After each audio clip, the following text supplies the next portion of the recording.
Hey guys, I'm Fowler, and today we're going to go through my song How We Win, and I'm going to show you how I made it. Let's see. The start of the track came about when I found an old guitar riff that I wrote like 8 or 9 years ago. And I wrote it for my old band, but we didn't end up using it. So I found it on my hard drive, and this is how it goes. So it's a pretty simple riff. It's being low passed in. As far as the effects go, really not much. Low pass filter into distortion, into a high pass slash some, I don't know, some simple EQ shaping. I then played that same riff on a bass synth, which is a pretty simple bass sound, which is this guy here. Let's solo this.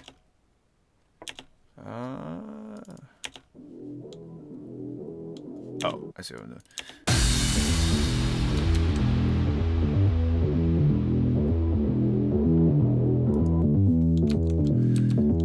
So this sound is made up from a couple of harmers, which are pretty simple and straightforward. It's just a pluck sound. Like this guy is straight up a sawtooth with the pluck sound on it, and that's it. That's straight up all it is. The magic is the effects that I use, which are, if I turn those off,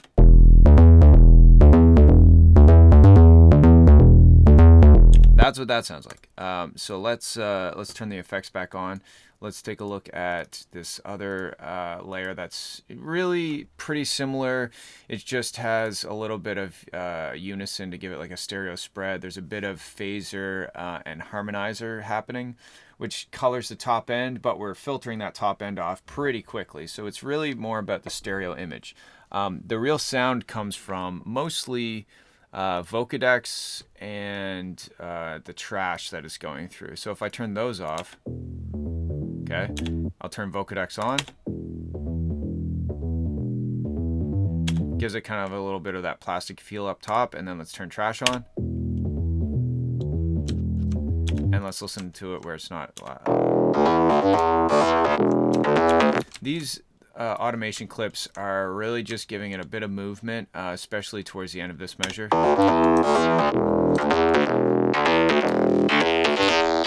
And that's obviously opening up as we get closer to the drop. Let's see what else we got. Oh, this distant pluck thing is pretty cool. I do this a lot where there's subtle layers that add kind of ambience or space. Like this sound.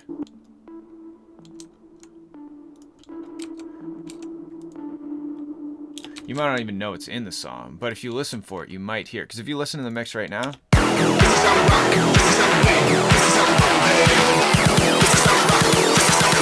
this is how we roll. It's really just adding some top end kind of almost like a cavernous sound, which builds and builds and builds and adds to that tension as we get closer to the drop.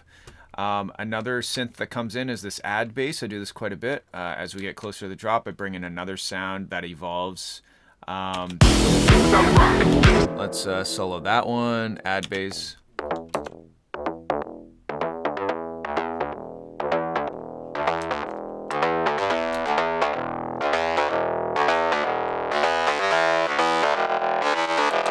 So that's just straight up another kind of harmer pluck thing. I'm automating the pluck. It's getting distorted, a little bit of unison. Pretty simple sound, and in fact, it's not even really going through any effects. Just a high pass, because this is really just adding to that top end. I don't really want any of the low mids out of it. I just want to add to the top end. Okay, so that basically covers. Oh, vocals. Let's do vocals. So the vocal is just me saying, this is how we rock, this is how we win, this is how we roll, man. I've heard lots of different theories on what I'm saying, but that's what I'm saying.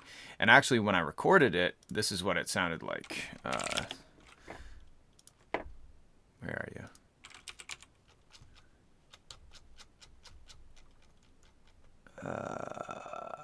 This is how we rock, this is how we win, this is how we roll, man.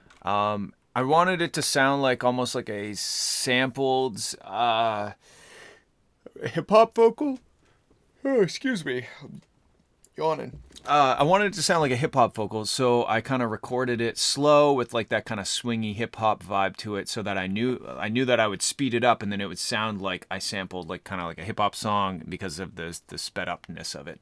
The group recording is just me recording it probably 10 times and layering it on top of each other. This is how we rock. This is how we win. This is how we roll, man. Okay, so that's This is how we rock. This is how we win. This is how we roll, man. This is how we rock. This is how we win. You can hear that crowd coming in on top of it. This is how we rock. This is how we win. This is how we roll, man. A little pitch automation towards the end there, right as we're about to hit the drop. This is how we rock. This is how we win. This is how we roll, man. And you can see the pitch is slowly going up as we approach the drop to kind of build onto that tension to give us something like a payoff at the drop. Okay, effects. So the effects are the majority of the effects sound come from these two synths, I believe.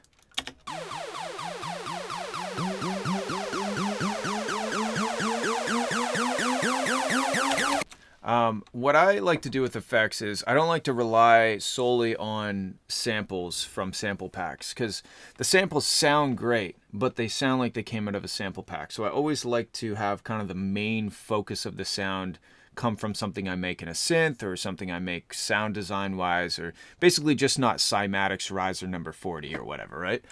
So this one is a serum, very simple, three sawtooths with the pitch envelope.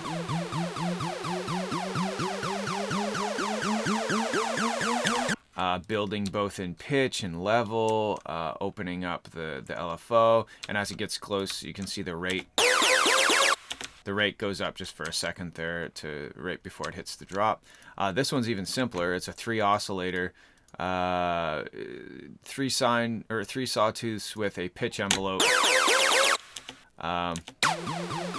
which is, let's listen to just that one. That's that one. So it's clearly getting low passed in. So those are kind of the main sounds of the effects, but then I like to go and beef it up with actual sample pack because they sound great. I mean, let's not kid ourselves. The sample pack effects sound great. So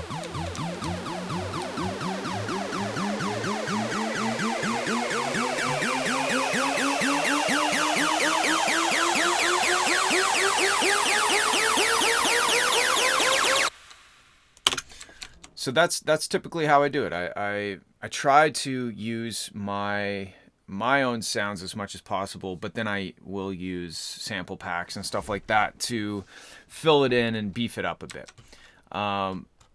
Let's see, what else is happening? And I also treat all of the synths as builds as well, because the way I automate the reverb to come up as we get closer to the drop, or the way that the low pass filters open up, they all become kind of part of the effects. So this bass comes in. It's barely audible at that point.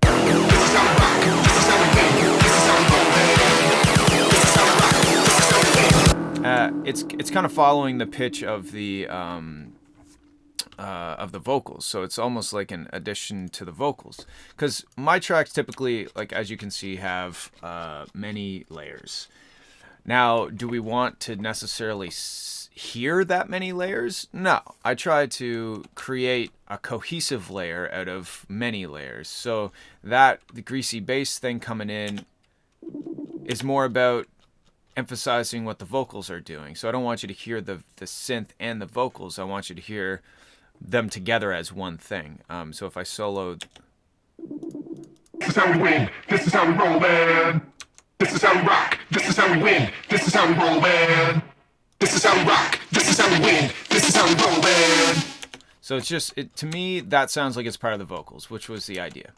And actually, this bass, I'm doing something cool with it. Those notes are E4, so it's the 4th octave up.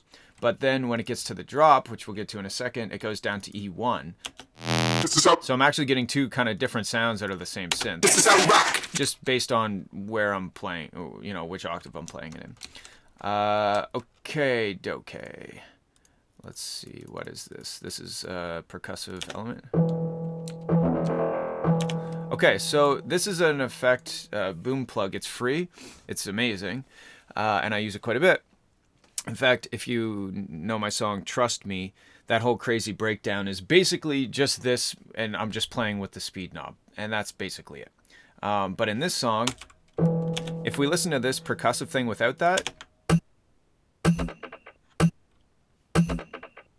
that's what it sounds like. That's just like a little drum loop I made a while ago. If we put the boom cone back on it,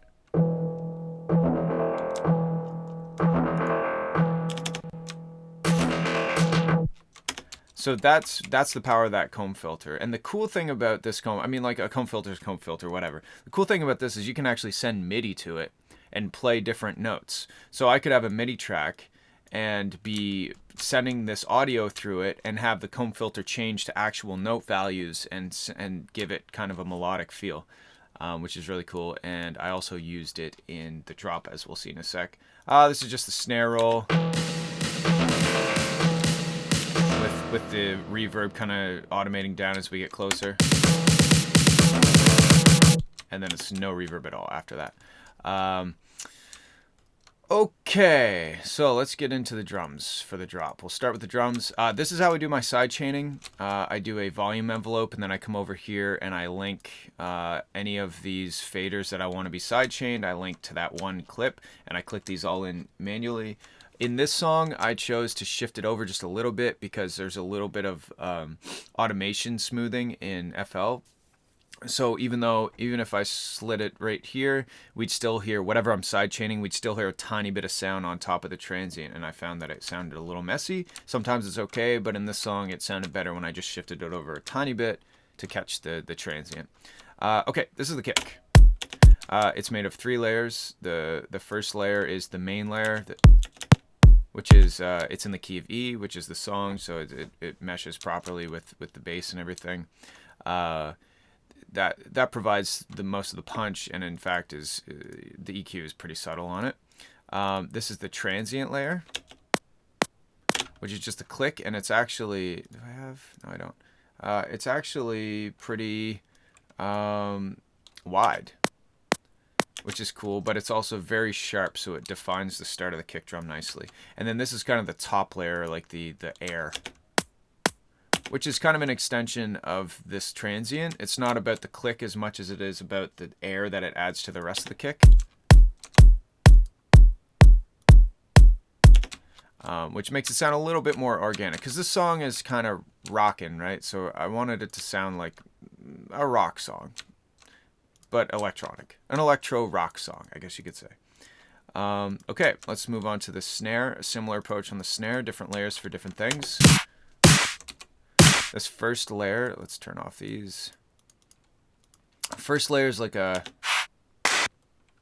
clap, a dirty clap sound that gives it kind of some character. This is a tail that kind of extends the sound of that clap a little bit. This is the transient, which is really, really short, just to accentuate the snap of it. Those two kind of work together. This kind of ramps into the transient a little bit and continues it a bit, but they kind of sound like they came from the same sound. And then this is that really tony kind of snare sound. And then to accentuate every so often. And it's funny because you can hear the ends of these samples, right? It just clicks off. I'm kind of the opinion that sort of shit, if I bet I'd probably just forgot to go back and kind of fade these out or turn the transient fade to make it nice. But I like all of those kind of details and the little mistakes that add up and give the song a bit more character or a bit more of a lively feel. Because that's not everything should be exactly designed. When you play guitar in a rock band, the way your fingers slide and sometimes the way the pick kind of hits a string by accident, or the drummer kind of hits the drum a little differently one time than the others. That all just creates kind of that living aspect of the track. So I don't try to make things clinical or perfect by any means.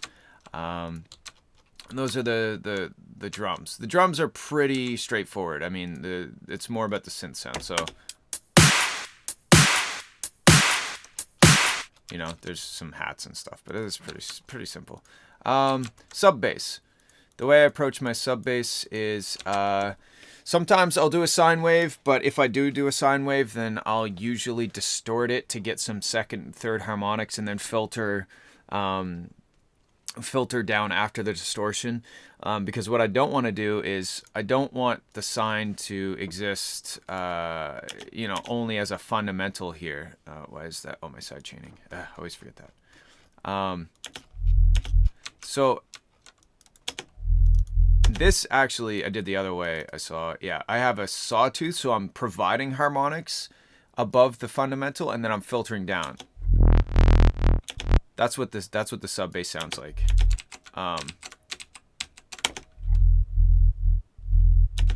The reason I do that is because I want the subs, or the sub and the wubs, to sound like one cohesive bass. And if you just have, you know, your fundamental frequency here, and then you have your high pass here with your wub stuff, all the cool, interesting sounds that are happening in the sound design portion of the bass, there could be this kind of mid-range section that's left kind of unattended. Like there's no information there.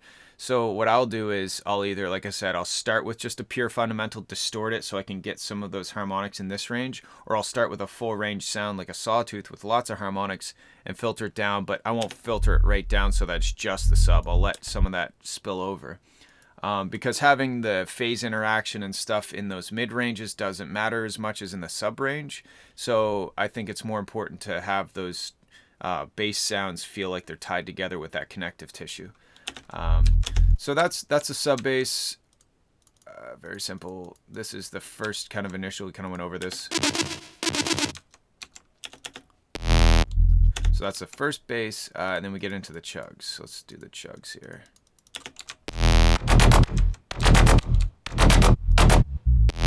So the main sound of this is a very simple. Okay, sorry. It's not very simple, but it's not too hard to make. But you'll see it's not about the synth as much as it is about the effects, which is kind of a common theme here. This sound, if I turn off all the effects, this is what it sounds like. And in fact, if I turn off the layers on top of it, if it's just that one sound, it's just a little FM bass, right? The real magic is, again, this boom comb thing. What we're really doing is we're using this simple kind of pluck, real tight pluck, to excite the comb filter. And I have the comb filter, if you look in this pattern, this MIDI out is going to the comb filter. So whatever the bass does, the comb filter follows. Anytime it changes a note, the speed will change. Like if I go to, say, right here, see the pitch changed. So it's following, and it's almost part of it. It is part of the bass. Like the bass just is exciting that comb filter, and we're hearing the comb filter ring out, and that's what most of the sound is. This is just straight up like a top end, because I found that in filtering this down, which I'm doing even with because it was getting very complex in the top end, and I wanted it to be more of a pluck sound. And then I had to replace that top end that I'm losing by filtering down, and this is noise, a sawtooth, a low pass filter, and a dimension expander, and that's it. And then obviously we got a high pass and a transient. Okay, there's a couple things happen, but it's really just providing that top end. And this, I believe, came from an earlier version of that where I had some slapback delay on it. Yeah. Okay. So that's the chug. Let's take a listen to some more of these basses. These guys were the guys from this intro.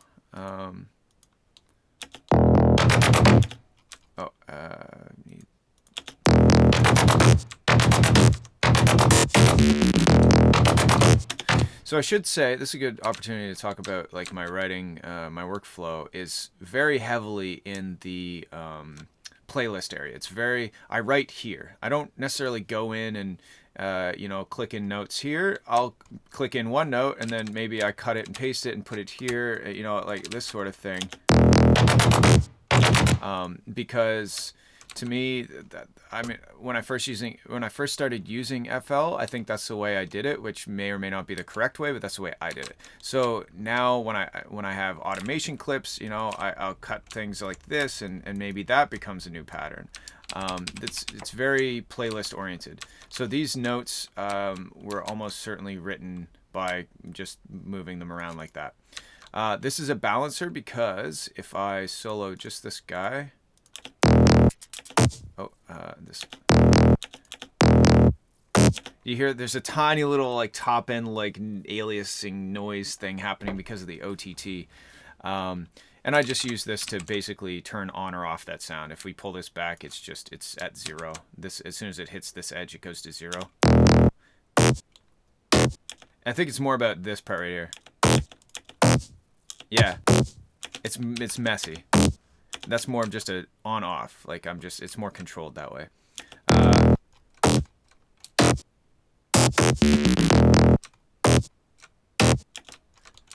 Yeah, okay, so this little, this is like a call and response thing. This would be the call, and this would be the response.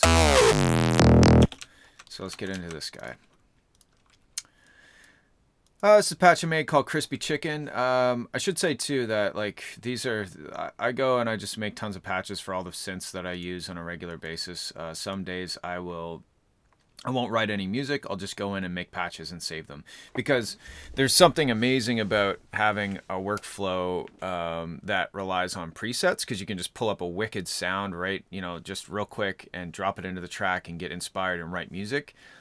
So I love that aspect of it, but I also want those sounds to be my sounds. I want them to be unique. I don't want to sound like I'm using other people's sounds in my song. So the way I get around that is I create my own presets, if you will, and then I can drag and drop those presets in, get that same workflow, that same instantaneous kind of gratification that you get from using presets, but they're mine. They're my sounds. So it's the best of both worlds. I do the same thing too with sounds. So like I do drum samples, drum loops and stuff, but I'll record a bunch of the bass stuff that I've made, and I'll put them into folders, and I'll record what key they're in, what tempo, if it has a tempo to it.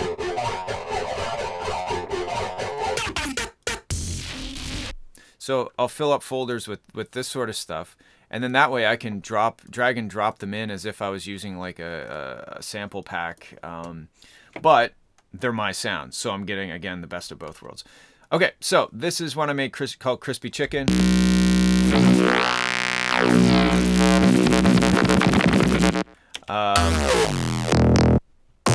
So yeah, it's mostly just it's more. I think it's, what is it? Distortion. Yeah, I would say it's mostly just playing with the wavetable position. Oh, and the high pass filter. This sound mostly comes from the wavetable position and the high pass filter.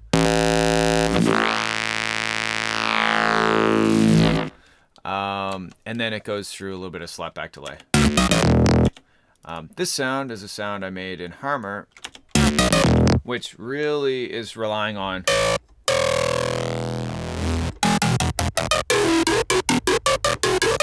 So a thing that I like doing is I put the speed to 0 on the phaser, and then I can control it myself, and that's what this automation clip is. And that's actually where we're getting that tearing sound. It's going through OTT and some EQ, but for the most part, most of the sound comes from the phaser. Okay. So here's a good example of like a sound that I made,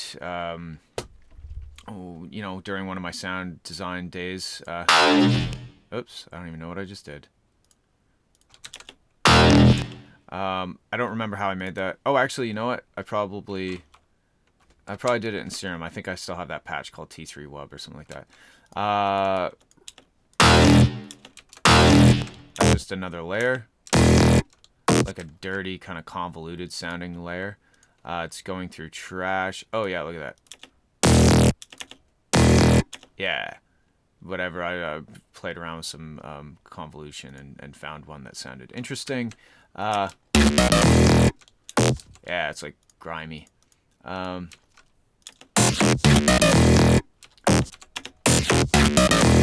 Okay, so these are all just sounds that came from those folders where I, make weird noises and save them, and then I can drop them in. Another cool thing about doing it that way is, say you grab this one. I know the song is in the key of E, and see I have F here. And if it's in the key E, that means I got to drop it a semitone, and now I can grab this and...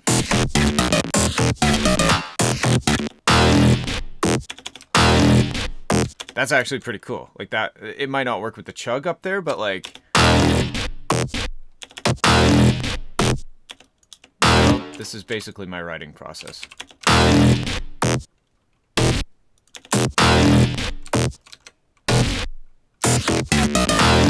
And that's kind of the benefit of making your own samples and being able to mess around with them in that way.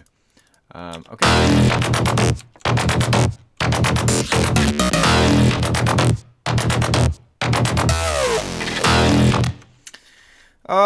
Okay, guitar. This is that same. It's that same kind of sample that I took from my old guitar riff, and I think this is down an octave, and it's using the EQ, one of these EQs. There we go. At the start of each. And this is a good example, again, of how I write in the playlist. This would have been me messing around and finding that, and then I realized, like, oh, that's cool. And then I started emphasizing it with, like, with these bass synths and with the guitar playing. But, like, the idea of that came from me just cutting things up and moving them around, playing with different sections.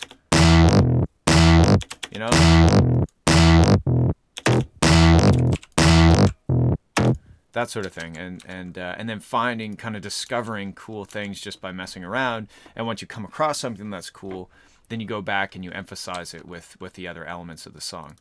Oops.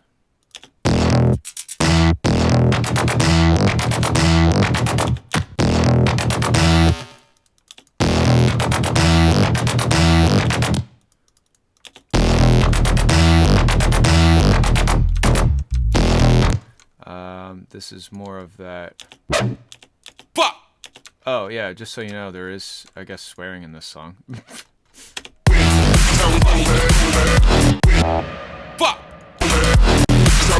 This is a sound I've made years and years ago, and I use in a lot of my songs, just as kind of like a little inside joke.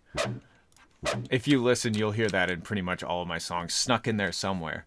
I usually try to not use it as a main element of the song, because I use it a lot, but I just think it's funny that if you like listen through a lot of my songs, you'll hear that sound. Okay, so this is the second part of the drop. Not a whole lot happening. It's just a kind of it's a reconfiguration of the sounds from the first part of the drop. It just kind of picks up with some extra drums and stuff. The guitar. This is the new guitar that I wrote for it. Side chaining. Where are you, side chaining? There you are. So this is me replaying that old riff and different parts of the old riff.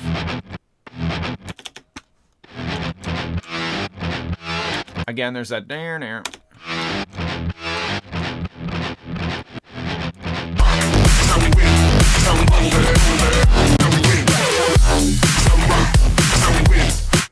Okay. Chiptune stuff. This is something I made in Massive, I think. Yeah, real basic PWM with an arpeggiator. If you do a PWM with an LFO, slowly walking the PWM back and forth, and then you play an arpeggio, well, in the right octave. That's just chiptune 101. Pitch automation, filter automation. And yeah, that basically gets us to the breakdown. And the breakdown is really my favorite part of the song. First of all, let's start at the top with the guitars. There's this guitar.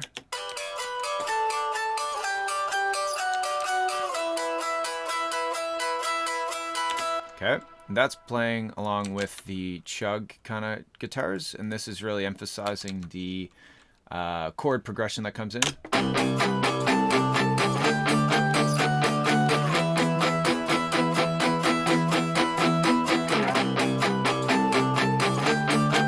And that whole time, we are slowly bringing in the vocals and the original riff.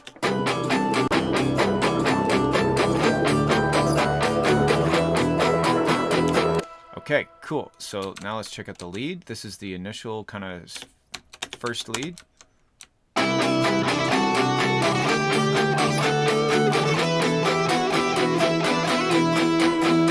This synth is not supposed to sound like a synth. I found that my guitar was missing some top end, which made it not cut through the mix. So what I did was I set up this synth to kind of sound like my guitar with a similar envelope to kind of follow the same kind of amplitude as the guitar, the way the guitar it articulates, and played on top of it the same notes.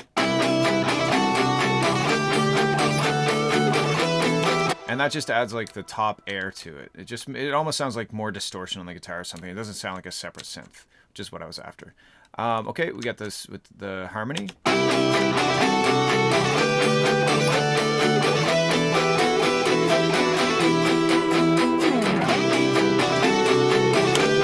Okay, we bring in more harmony.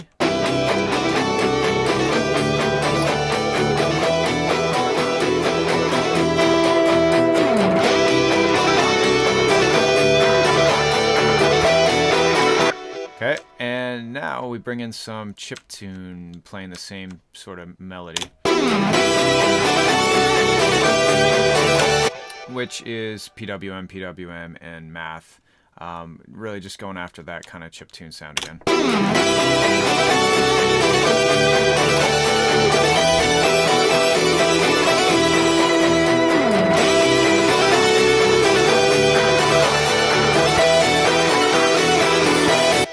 Here's another example of me writing in the playlist, right? Like this is how that went, but instead I just cut it, moved it over like this, and brought it over, and that's how I wrote it. Instead of going into the MIDI clip and, you know, changing the actual notes, I just wrote it in the playlist.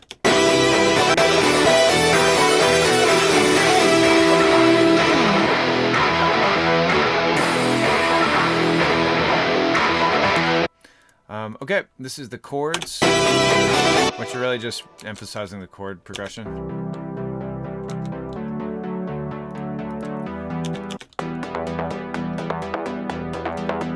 These are kind of building the tension, leading towards the second drop.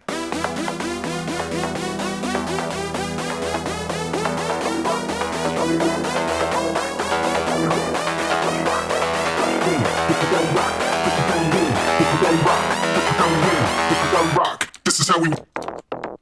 All right, second drop. Let's go. My computer is not a big fan of this operation right now. This is how we.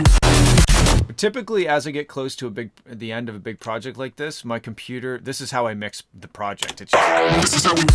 I just have to deal with the dropouts and the stuttering because I just demand too much from it, which is fine. So the second drop is just kind of a variation of the first drop with, I think the biggest change is this greasy bass.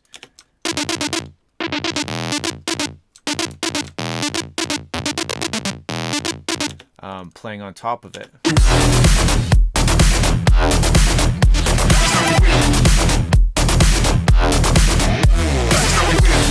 Also, I think leaning a little heavier on the guitar. Wherever it is, there it is.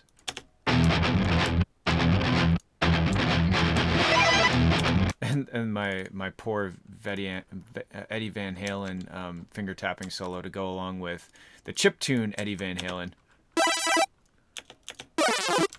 That's like the yeah, that's the one from before. Yeah, that to me sounds like a Eddie Van Halen finger tapping solo. So I kind of emphasized it with the guitar. Anyway, yeah, I emphasize it with the guitar.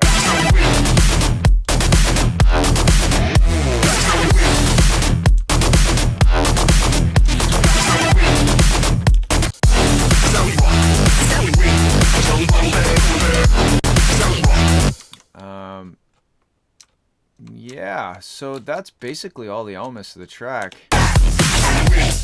I guess one other thing that I could mention is, where are the vocals again? Wow, I'm lost. Vocals. Here we go. These vocals, where are you? This is the pitch envelope for the vocals, and this is really, I was just clicking in random stuff until it sounded right. This is how we rock. This is how we win. This is how we roll, man. This is how we rock. This is how we win. This is how we rock. This is how we win. This is how we roll, man. This is how we rock. This is how we roll. This is how we roll. This is how we rock. So yeah, that's basically the song. All those elements put together. I guess we could talk a little bit about the mastering in this track. I used Ozone 8 to master this track, and in fact, if you go to my Discord server, which the link is in the info box below, the stems to the song, along with the patch for Ozone 8, is in there too. So you can actually take those. I provided both the sidechain stems and the unsidechain stems. But if you take the sidechain stems and you send it into Ozone and you load up this patch that I gave you, you'll just get the exact song. So something I typically do with mastering is I'll do mid-side EQing. I'll cut out the low end on the sides and I'll boost just a little bit of the high end if it needs it. I don't really have too many, like, I always do this, I always do that, but I kind of have a bit of a starting point that I follow every time, and then it kind of changes per song. The mid-range is more about kind of shaping, if a lot of the elements are adding up in that low end and I felt like there was too much energy there, I'll pull a little bit out. From there, it goes into multi-band compression. So what I'm doing with multi-band compression is I'm controlling the dynamics of each frequency range and each kind of instrument group before it hits the master limiter, because I want it to get as loud as possible, but I don't want a big kick drum to duck the hi-hats or something like that that don't really have much to do with each other in terms of frequency range. So I use the multi-band compressor to really grab each individual frequency range, get it under control so that I can really hit the master limiter hard, without those big kick drum or maybe a snare or a synth or something cutting through and really hitting too hard. So yeah, once I get it, I also will use kind of the band gain to do a little bit of shaping and balancing as well. You can see I added a dB to the very top end because I felt like it needed more air. But for the most part, I'm just using this to get things under control, and make the elements that are close to each other frequency-wise, make those elements play nice. And then it goes into the master limiter, and just kind of...